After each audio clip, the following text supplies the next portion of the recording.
This street fighter was so good that Dana White put him straight into the UFC. Kimbo Slice dominated street fights across America, and it wasn't just raw power. His head movement was elite.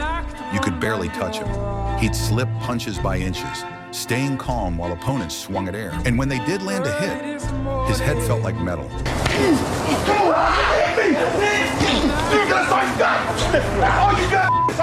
And he let him take those punches where he just took them without defending himself. I mean, I was like, what the f are you doing? After a certain point, I think Big D had enough, you know, when his eye was into his face. And that's where half of his name came from. I guess Slice was one way to describe how his eye looked. However, Kimbo lost a fight once too. It was his only loss ever recorded.